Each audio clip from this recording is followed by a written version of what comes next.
Hey guys, what's up? It's Ripe again. In today's video, a homeowner association president hassles me about my farm property and demands I must join the HOA. I have no intention of doing this, and soon they start fining me and threaten to sue me. Here is what happened. Subscribe to Ripe on YouTube and hit the bell to turn on notifications. The title story starts like this. I live on my farm in South Africa that my family has owned for the past 100 years. Since that time though, many things have changed in the area surrounding us. Many farms had gotten sold off and housing areas were built instead. My family, including me, loved the farm life and didn't want to sell the land no matter what. About 5 years ago though, the biggest change of all happened and an HOA got started inside the community. I was one of maybe 2 or 3 farms left at that point, so we were mostly around houses but still did the same old things. I remember the HOA president came up to my farm and asked me to join the HOA. I may be a farmer, but I was not dumb, and I asked to read the paperwork involved in it, and this turned out to be important because it stated right there that this was a voluntary HOA and I was not gonna be forced to be a part of it. I did not want to pay the fees and almost none of the things they did would benefit my farm, so I declined. The guy did not like that as an answer and tried to explain to me that I did not have a choice. I pointed out right where it said that I did not have to join, and you could tell this guy was not happy. What followed was a period of months of me getting letters and visits from the HOA talking about how I was not a member and without that they could not protect me. It really was harassment and bullying me, thinking that I would join just so they would stop hounding me about it, when I decided that I'm not gonna do something that is going to stand. I told them over and over that I was not gonna join and kicked them off of my property. Some of them actually listened, except for the HOA president that for the sake of typing, I will just call Jerk from now on. Jerk did not want to let it go, and it got to the point that he was gonna try and get me to join under any circumstances. I started to receive things in the mail talking about fines I was getting for breaking the HOA guidelines. These were things like my tractor being too large of a vehicle and me having unapproved pets. Those pets they mentioned, by the way, were my livestock and not my actual pet, which was a dog. I kept getting these things in the mail from the jerk as well, and it was racking up thousands of dollars. When I tried to talk to him about it, he didn't seem to make much sense to me. I'll give you a taste of one of our conversations and let you be the judge of that. Me, you need to stop sending me these fines in the mail. I don't belong to the HOA. Jerk, I cannot discuss or help you with any matters regarding fines and the HOA. If you signed the papers to join, then I could see about trying to get them reduced or taken away. Me, I shouldn't be getting fines in the first place. You cannot fine me for breaking rules that I never agreed to follow. Jerk, this is just how the neighborhood works now. You can either get on board or keep having problems with the HOA. Like I said, he was just gonna go in circles and not making any sense. I was just ignoring the fines since they did not hold up anyway, but things actually started getting worse. They were telling me that my farmland was illegal and they were gonna sue me, and without the HOA to help defend me, I was gonna lose. Ignoring the fines did not help much either, because somehow they made it seem like they were valid fines and got a lien put on my house. I was angry but also a little worried about what was gonna happen to the farm. I did not have the kind of money in fines they were asking for, and I didn't want them to get away with taking my farm, obviously. I guess they thought I would just back down, join and beg them to stop everything they were doing. I did not though, and instead I got a lawyer who told me for now to sit tight and let him try and figure out what was going on with the lien. I don't know if the HOA jerk figured out that I got a lawyer, but a couple days after that is when he pulled his biggest stunt yet. He had come over with his car, and since he couldn't get onto the property, he drove his car right over the fence. He started going in and out of the property each time, destroying more fence until there was not much left. I was in my house watching and not willing to go out there until he stopped running his car. I did not want to end up getting hit after all, because I followed the #1 rule of don't mess with crazy. If they have something they can hurt you with, stay as far away from them as possible. He then left his car and started walking around my property, so I got out to confront him. I did not want him messing with the livestock or anything. I told him to get off my property and he flat out refused to do so. He told me that he was staying right there and was not gonna leave unless I signed the papers. He also wanted me to sign over the farm to him, which makes no sense because if I did that, I would not live in the neighborhood and the HOA papers would not matter. You cannot make sense out of a guy like this jerk, so I did not try to do it. Instead, I just called to get his car towed off of my property since he was not near it anymore and nothing could stop him. He drove a piece of junk that was half broken and now looked worse after destroying my fence. It got taken away and I think he never ended up getting it back, which meant it got scrapped. And I guess by scrapped OP means the car got crushed. Either way, he thankfully left my property after that without me needing to call the police. I told my lawyer and he was gonna add a counter-suit for harassment, destruction of property and threatening persuasion tactics. I had started keeping all the stuff in the mail, so I had plenty of evidence against them to go on. When we got to court, the judge wanted them to lay out the bylaws and talk about which ones I violated and if they had given the appropriate fines for them. My lawyer was not saying anything and I was getting nervous because the judge was saying things like the fines and rule breaking seemed to line up together. Then he asked my lawyer why we were countersuing and going against what they had said. My lawyer finally got his chance to say that I was not part of the HOA and so the fines I got were not valid nor did their bylaws apply to me. I guess it was not made clear to the judge before that I was on a farm and not a house, which made the reasoning of me having a tractor and cows finally make sense. He threw out all of the fines and took the lien off of my house. He told Jerk that he could not just fine me if I was not part of the HOA. As for my countersuit, Jerk had to personally pay damages in order to rebuild the fence he destroyed. He was also not allowed to come near me or my property again. In fact, none of the HOA was allowed to come to my house and hound to join again. I had the right to say no, I was gonna exercise that. Now, 5 years later, I can happily say that I have not heard from Jerk or any of his friends since that day in court. I still have my farm and things are going just as amazing since before that stupid HOA started. And yeah, Ripe Stars, I gotta say, I really enjoy these South African HOA stories, and they don't seem any less crazy than the American counterparts. Either way, if you still like the HOA stories, I would very much appreciate it if you could like the video, because that would help me tremendously. And now let's continue with the stories. The next one is titled, Doing What It Takes to Deal with a Neighbor. My neighbor, Lori, from across the street has been harassing me about my dog since I moved in 2 months ago. She has left a note on my door, she has left a bag of dog food with instructions on how to feed my dog, and she has let my dog loose twice. She has also trespassed onto my property to feed my dog on numerous occasions. I finally had it after animal control came to my house today to check on the malnourished state of my dog, and I collected paperwork necessary to file for a PPO, and it is rather insulting. My dog is not malnourished by any means, but she is skinny. She is a husky and she only weighs 36 pounds, but she is only 1 and the vet says she is healthy. I took the evidence, printed pictures and screenshots across the street, and I told Lori, the vet says my dog is healthy and I would appreciate if the harassment would stop. And the woman acted as though she did not even know what I was talking about. What harassment? I'm not harassing you. So I pulled out my papers. I said, I got a picture here of the bag of dog food you left on my porch and I have evidence that you have trespassed onto my property. She stuttered a bit and then said, oh, the dog food? That was just extra I had. I continued with, you are 65 years old and you have no business trespassing onto my property to feed my dog. She said, yeah, I do.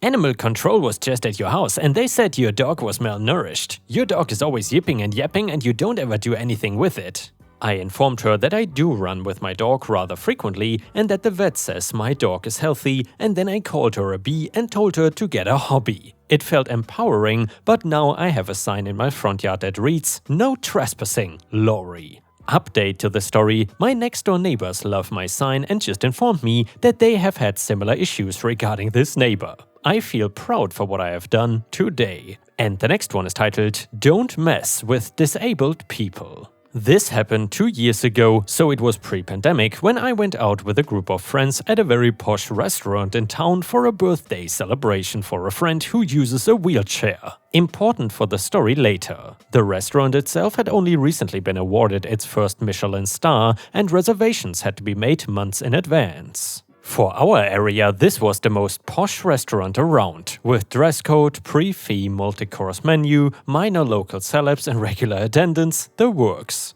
And we were very excited to be there for our friend's birthday. The birthday boy was turning 70-something, yikes, am I a bad friend that I forget, and lives with multiple sclerosis, so he uses a powered chair. He has a fancy van with a little robotic mechanism that picks up his chair and him with it. For him, leaving the house at all is a painful ordeal, but when it was this restaurant, it was worth it. The dining room was all seated roughly at the same time, and dinner's main courses were certainly worth of that Michelin star or more. It was a true feast. As we began to leave and got out the front door, we could all see that the restaurant's small parking lot was quite full, and in the no parking zone/loading ramp of the disabled spot my friend's van was parked in was a brand new souped up hot rod parked literally inches from the van's sliding door, so there was no way he could get in. My friend was in tears and worried. He is sensitive and quiet, and so am I generally, until you hurt someone I love. I marched back inside the restaurant, past the maître d', and yelled at the top of my lungs to the assembled restaurant, "Who parked illegally in a disabled loading zone?" Everyone looked up, but nobody moved. I yelled again, "Who parked blocking a disabled ramp? Someone in a wheelchair is now blocked in." "The police are on their way to tow your car." Everyone began exchanging murmurs and glances, and finally, a young douche bro got up from a table where a beautifully dressed woman sat. His mortified date. He ran out with his keys but said loudly enough for people to hear, "They told me it was okay. I couldn't park my car in just any spot." My friend's wheelchair had by now also motored into the front door, and his quiet voice spoke up loudly enough for everyone to hear, "It's never okay. You were very wrong." The douche thankfully moved his car and meekly squeaked a half-hearted apology, but it was clear to everyone any goodwill with his date had evaporated as it had with everyone else at the restaurant. We did not end up actually calling the police, but got a nice justice boner from watching this entitled fool be humiliated so soundly. And the next one is titled Karen and the Handicap Spot. Here I was, thinking that I had run out of entitled people stories that don't involve my mother, but I am back with yet another one. This happened a few days ago. I am recovering from abdominal surgery 12 days prior to when this happened. I was feeling up for shopping and there were things I needed from the hardware store. I am a 30-year-old disabled female in a wheelchair, incomplete quadriplegic, and I don't have a car, so I got a taxi there, one with a ramp on the back so I don't have to get out of my wheelchair. Mr. Taxi Man, who we will call Bruce, dropped me off and I went in to do my thing. Nothing out of the ordinary. When I finished my shopping, I called to get the taxi back. It would be a 15-minute wait, but it was such a nice day that I did not mind waiting outside. As I was waiting, I noticed that someone was parked in the disabled parking space, but there was no disabled tags on the windscreen. Annoying, but I honestly did not care at that point, I just wanted to get home. About 10 minutes later, I saw a middle-aged woman walk out of the store and went straight to the car. She opened the boot, put her shopping in, and went around to the driver's side. But instead of getting in though, she got out a cigarette and started looking at her phone. A few minutes after that, I saw my taxi arrive. Bruce, being the polite and patient man he is, waited for the woman to drive out of the car space. Karen knew he was waiting for her and she was damn sure she was parking illegally in the disabled parking space. But honestly, do you think she cared? Instead, she finished her cigarette and got into her car, and we waited. And waited even more, and then waited some more. Until Bruce got rightly fed up and parked the taxi directly behind Karen's car, blocking her in. This is when things got interesting. Karen began to honk her horn repetitively for a few seconds before she got out of her car. "Karen, what the bloody heck do you think you're doing? You blocked me in." Bruce, in a mocking, apologetic tone, "I'm very sorry, ma'am, but I needed the car space and you seem to want to stay there. Just thought I would do you a favor. Now, if you don't mind, I have a job to do." Bruce gestured in my direction as I gave Karen a big smile. I hate confrontation, so I appreciated Bruce doing it for me. Bruce got into the car and fastened me and my wheelchair into place, all the while with Karen yelling profanities and threatening to call the police. If it were any other day, I would have been happy to call the police so Karen would get a fine. But I just wanted to go home. It only took a few minutes before I was secured in the car and we left. But I made sure to give Karen a smile and a one-finger salute through the window as we were leaving, which made the encounter all the more sweeter. And yeah, ripe stars, that's exactly how you should deal with these entitled Karens who have the audacity to park in disabled parking while they are not even disabled. The next stories, just to inform you why they will sound a little bit different, were recorded a while ago. However, they should still be fresh and new to you. These are not reposts or anything. The next one is titled, Go to the Tenancy Tribunal? If you say so. This is a story of beating a property manager at their own game. New Zealand has some particularly predatory property managers. Their prey is university students and young families who live in our bigger cities. There are stories in our news quite frequently about how poorly they treat tenants. I spent my 20s living in rental properties in Wellington. Most of the houses I lived in were super damp, mold-ridden crap heaps. They were also super expensive. They are even worse now. Fortunately, New Zealand has a fantastic tenancy tribunal who are sick of property managers preying on young people who don't have a lot of money. When I was about 28, my now wife and I found a beautiful house in a suburb called Burhampore. Close to the city, quiet area, near a bus stop, plenty of space including a pretty garden in the back and, most importantly, not expensive.